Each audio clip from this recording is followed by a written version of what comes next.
Welcome to Mossy Rock Games. In this video, I decided to make a game about a dude with a jetpack trying to escape from a volcano explosion, while the lava threatens to swallow him up from behind.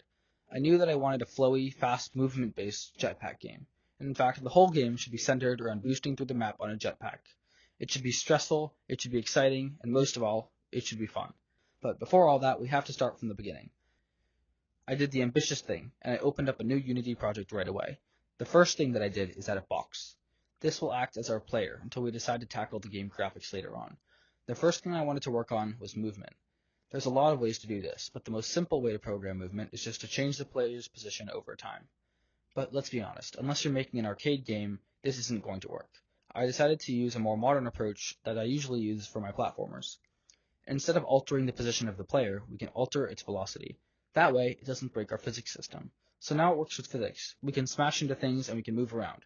But it definitely doesn't feel good. In fact, it feels really, really rigid. To fix that, let's make things a little bit more complicated. Instead of setting a new velocity when the player presses a key, let's set a target velocity and then slowly move towards it.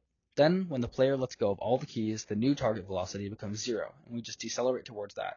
Let's give it a try. There. That feels a lot better. So now the thing is, we want the player to be flying across the map.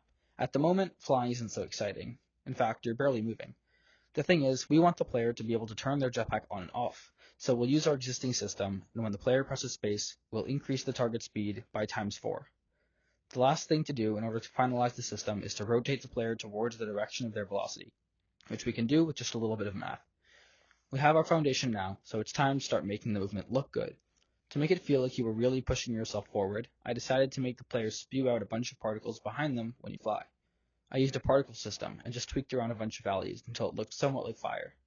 We might have to do some tweaking later, but for now, movement looks pretty decent. We'll keep the graphics simple, but we'll add in a little bit of post-processing just to spice things up. The next thing we have to do is make a little test level. First, let's make a rotating beam, something to slow the player down or mess with their timing. I played through the test level a few different times and everything felt good until this happened. As you can see, when these rotating blocks go too quickly, the player will sometimes go straight through them. The issue, well, one of the issues, is that it's unpredictable. Sometimes the player will be flung off into the distance, and other times, most of the time, the player will just phase through. The problem is actually very simple. You see, to make these rotating blocks, we use a concept called parenting, where the two rotating blocks are actually attached to an invisible block, which is what they pivot around. Unity treats this system sort of like a person standing on a planet.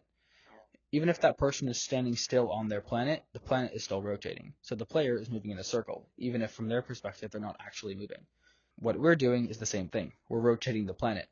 And the issue with that is we're directly changing the position of the block. The same way physics didn't work super well when we changed the position of the player.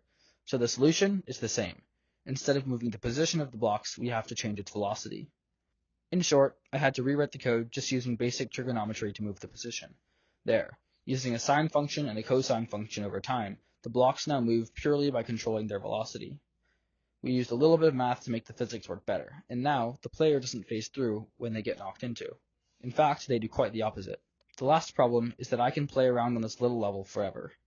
That sounds great in theory, but we need something to encourage the player to keep going. That way, it feels more exciting and stressful, and less like a calming simulator game. So let's add in some makeshift lava. We can tackle the graphics in the next video and make it look scary, but for now, we'll keep it super rough. We can move the lava forward at a constant rate, and make it so that if the player ever touches the lava, they die. Nice. So now we have player movement, a prototype level, and a few well-placed obstacles to give the player a hard time. In the next video, we can start making the levels more interesting, and adding bounce physics. Right now, it feels like a real game, but when we go in and we add the graphics, it'll start to look like a real game. Thanks for watching. I will see you all in the next video very soon.